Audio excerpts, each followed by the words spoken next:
Hello everyone, स्वागत है आप सभी का वीएसएम क्लासेस में। और ये है हमारा क्वांटम फिजिक्स का लेक्चर नंबर 6। और कल की क्लास में हमने डिस्कस किया था एक unrealistic wave function Dirac delta function. और आज हम एक और another unrealistic wave function discuss करेंगे, that is plane wave function.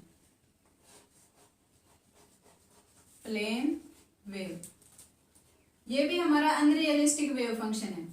जिस तरीके से डिराक डेल्टा फंक्शन में हमने t इज इक्वल टू 0 पे एक आइडियल पोजीशन कंसीडर की थी पार्टिकल की x is equal to x naught, इसी तरीके से हम प्लेन वेव के केस में क्या करेंगे, t इक्वल टू 0 पे अब की बार हमें पोजीशन कंसीडर ना करके तो उसका पार्टिकल का लीनियर मोमेंटम मानकर चलते हैं कि p is equal to p naught है। हम ये कहते हैं कि हमें लीनियर मोमेंटम की एग्जैक्ट वैल्यू पता है, that is p naught. But quantum हमें ये कहती है कि हम कोई भी मेजरमेंट एग्जैक्टली नहीं कर सकते। इसी बात से हमें पता चल जाता है कि अनरियलिस्टिक है। और आगे भी हम प्रोसीड करेंगे तब जो रियलिस्टिक वेव फंक्शंस की प्रॉपर्टीज हैं उनको सेटिस्फाइड नहीं करता, तो वहां से भी प्रूफ हो जाएगा कि अनरियलिस्टिक है। तो आगे देखते हैं इसमें कि जो हम मोमेंटम है वो हम पहले से ही मानकर चलते हैं। डिराक डेल्टा फंक्शन में हमें प्रीसियसली उसकी पोजीशन के बारे में पता था पहले से ही कि एक पार्टिकल की पोजीशन जो है x नॉट है। और इस केस में हम क्या मानकर चलते हैं कि हमें पार्टिकल का लीनियर मोमेंटम पता है जो कि p नॉट है, और इसमें कोई अनसर्टेनिटी नहीं है। ये हम बिल्कुल ट्रू वैल्यू मानकर चलते हैं। हम मानकर चलते हैं कि हमने बिल्कुल आइडियल मेजरमेंट की है, इसमें कोई मिस्टेक नहीं है, एग्जैक्ट वैल्यू p नॉट ही है। अब अगर हमने पार्टिकल का मोमेंटम बता दिया p नॉट, तो डी ब्रोगली हाइपोथेसिस से हम इसकी वेवलेंथ भी बता सकते हैं। डी ब्रोगली हाइपोथेसिस से पार्टिकल के साथ जो वेव एसोसिएटेड होती है उसकी वेवलेंथ क्या आती है, lambda is equal to h by p। p जहाँ पे h क्या है, प्लैंक्स कांस्टेंट, और p क्या होता है, लीनियर मोमेंटम। अब यहाँ पे हमें लीनियर मोमेंटम पता है क्या है, p नोट, तो हम यहाँ पे इसकी वैल्यू रख देंगे p note. h already constant है और इसकी एक हमें फिक्स्ड वैल्यू पता है मोमेंटम की, तो यहाँ से हमारे पास क्या आ जाता है, लैम्डा भी फिक्स्ड हो जाता है। लैम्डा की भी हमारे पास एक सिंगल वैल्यू आ जाती है। It means Dirac delta function में हमें सिर्फ पहले से नॉन क्वांटिटी थी उसकी पोजीशन, लेकिन प्लेन वेव फंक्शन में क्या है, हमें उसका लीनियर मोमेंटम पता है जो कि पी नॉट है, और ये पता है तो हमें उसकी वेवलेंथ भी पता है जो कि lambda is equal to h by p naught है। तो हमें अब दो चीजें हमें पहले से ही पता है। अब यहाँ पे अगर लैम्डा एक सिंगल टर्म आ रही है तो हम क्या कह सकते हैं कि जो वेव है हमारी वो मोनोक्रोमेटिक है। और अगर वेव मोनोक्रोमेटिक है तो इट मीन्स इसका जो वेव फंक्शन होगा वो हमारा एक परफेक्टली पीरियोडिक फंक्शन होगा, जो कि लैम्डा के बाद अपने आप को रिपीट करेगा। उसकी वैल्यूज रिपीट होंगी आफ्टर लैम्डा, और कहां से कहां तक रिपीट होती जाएगी, जब आप x की वैल्यू को माइनस इन्फिनिटी से प्लस इन्फिनिटी तक कुछ भी रखो आप, जो हमारा फंक्शन है वो आफ्टर लैम्डा रिपीट होगा ही होगा। तो इस तरीके का फंक्शन हम क्या डिफाइन करते हैं, एक फंक्शन हम डिफाइन करते हैं psi of x is equal to A, कोई कांस्टेंट लेते हैं, e power iota divide by h cut into p naught x। ये हम एक वेव फंक्शन डिफाइन करते हैं जो इन प्रॉपर्टीज को सेटिस्फाई कर रहा है, और इसको हम प्लेन वेव फंक्शन कहते हैं। ये हमारा प्लेन वेव फंक्शन है। अब इस वेव फंक्शन को हम ग्राफिकली ड्रॉ नहीं कर सकते, हम इसका प्लॉट नहीं कर सकते। क्यों नहीं कर सकते, क्योंकि इसमें आयोटा एक इमेजिनरी नंबर आया हुआ है, और हम सिर्फ रियल फंक्शन से या फिर रियल वैल्यूज को ही प्लॉट कर सकते हैं, क्योंकि हमारी एक्स एक्सिस, वाई, जेड, ये एक्सिस जो है रियल नंबर लाइंस होती हैं। तो अब हम इसको प्लॉट नहीं कर सकते। ये परफेक्टली पीरियोडिक फंक्शन है, लेकिन इसमें ये प्रॉब्लम आ रही है कि प्लॉट नहीं कर सकते। अब परफेक्टली पीरियोडिक फंक्शंस तो और भी होते हैं, जैसे कि for example cos of p naught x by h cut, ये फंक्शन अगर हम ले लें तो ये भी तो परफेक्ट, कोस जो है वो पीरियोडिक फंक्शन होता है, परफेक्टली पीरियोडिक फंक्शन होता है, और कोस थीटा जो फंक्शन होता है उसका पीरियड क्या होता है, 2 पाई, तो ये भी एक पीरियोडिक फंक्शन होगा, जिसके साथ में कांस्टेंट भी लगा देते हैं a। तो हम इस फंक्शन को क्यों नहीं ले रहे, प्लेन वेव फंक्शन हमने यही क्यों लिया। अब इसको तो हम प्लॉट भी कर सकते हैं क्योंकि इसमें कोई कॉम्प्लेक्स नंबर नहीं आया है इसमें से, और इसको हम प्लॉट भी नहीं कर सकते। तो अब देखिए इस वेव फंक्शन को हमने क्यों नहीं लिया। अब यहाँ पे पी नोट है हमारा मोमेंटम। पी नोट जो हमारा लीनियर मोमेंटम होता है वो एक वेक्टर क्वांटिटी है। अब यहाँ पे अगर मोमेंटम हमारा प्लस है, पॉजिटिव मोमेंटम है, तो हम क्या कहते हैं कि हमारा जो पार्टिकल है वो पॉजिटिव एक्स डायरेक्शन में मूव कर रहा है।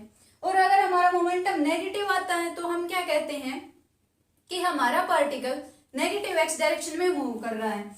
लेकिन जब हम इसमें पुट करते हैं, अब मान लो ये तो पॉजिटिव के लिए था, अगर मैं नेगेटिव के लिए कहूं तो cos of minus p naught आ जाएगा x बाय एच कैट। लेकिन cos ऑफ माइनस थीटा, हमारे पास प्रॉपर्टी होती है ट्रिग्नोमेट्रिक फंक्शन की, इसकी cos की क्या होती है कि cos of minus theta equal होता है cos ऑफ थीटा भी, मतलब इसमें कोई चेंज नहीं आता। तो ये फंक्शन जो है हमारा इक्वल आ जाएगा किसके, cos ऑफ प्लस का p naught x by h cut. ये फंक्शन हमारा इसके इक्वल आ जाएगा। लेकिन ये दो अलग अलग स्टेट्स हैं, जब पार्टिकल पॉजिटिव एक्स डायरेक्शन में मूव कर रहा है और जब पार्टिकल नेगेटिव एक्स डायरेक्शन में मूव कर रहा है, तो दो अलग अलग स्टेट पे हमारे वेव फंक्शन की वैल्यू क्या आ रही है, सेम आ रही है।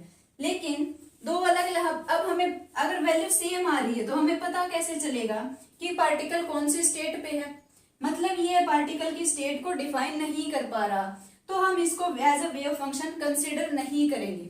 अब वेव फंक्शन जो होता है उसकी वैल्यू पार्टिकल की अलग अलग स्टेट के लिए अलग अलग होनी चाहिए, जो कि ये वेव फंक्शन जो है हमारे सेटिस्फाइड करता है, और इसको हम प्लेन वेव फंक्शन कहते हैं।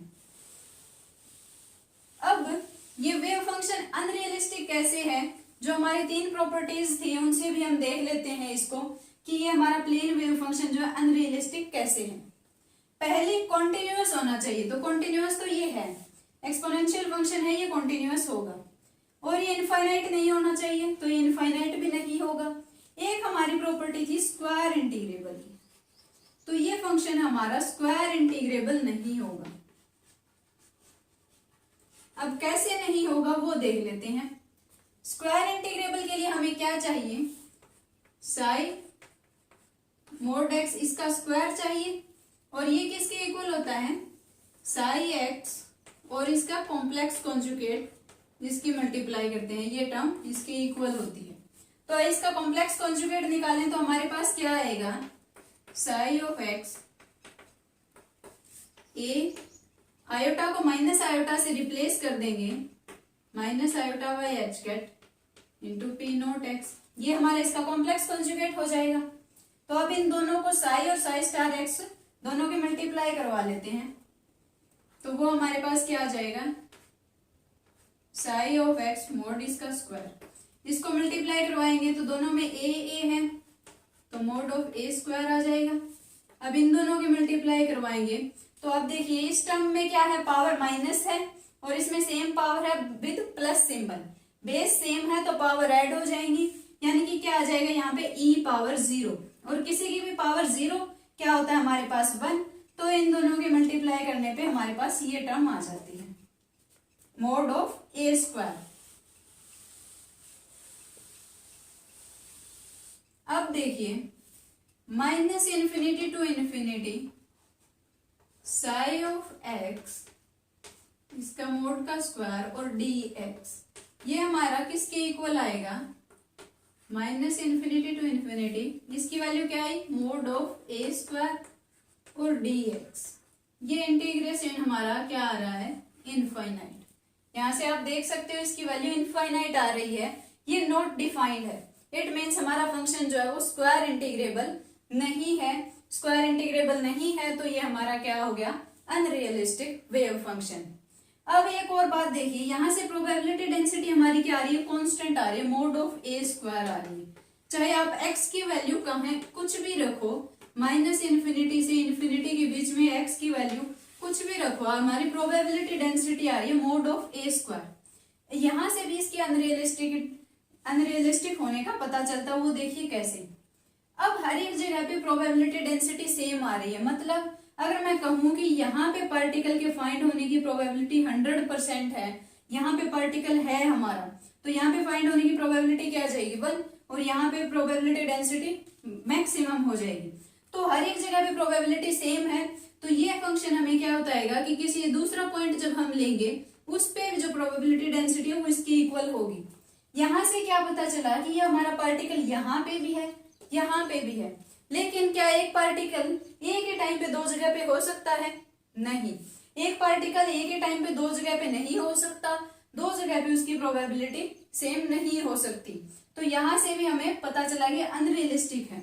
और एक और अगर मैं कह दूं कि इस किसी एक पोजीशन पे यहाँ पे पार्टिकल के फाइंड होने की प्रोबेबिलिटी बिल्कुल 0 है, यहाँ पे पार्टिकल है ही नहीं, तो यहाँ की जो प्रोबेबिलिटी डेंसिटी होगी वो हमारी कांस्टेंट है सभी जगह के लिए। तो किसी और पोजीशन पे भी प्रोबेबिलिटी डेंसिटी ये क्या कहेगा, वहां पे भी कोई प्रोबेबिलिटी नहीं है, चांस 0 है। हर एक पॉइंट के लिए ये क्या कहेगा कि पार्टिकल के फाइंड होने की प्रोबेबिलिटी 0 है। मतलब इसने क्या कहा कि पार्टिकल कहीं है ही नहीं, लेकिन पार्टिकल पूरे यूनिवर्स में कहीं तो होगा।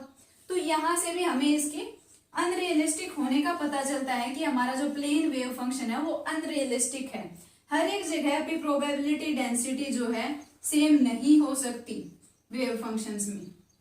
तो यही था हमारा प्लेन वेव फंक्शन, और आगे के लेक्चर में हम देखेंगे एक रियलिस्टिक वेव फंक्शन के बारे में। हमारा अनरियलिस्टिक वेव फंक्शन का टॉपिक यहीं तक कवर होता है, और अभी के लिए इतना ही। Thank you so much for your patience.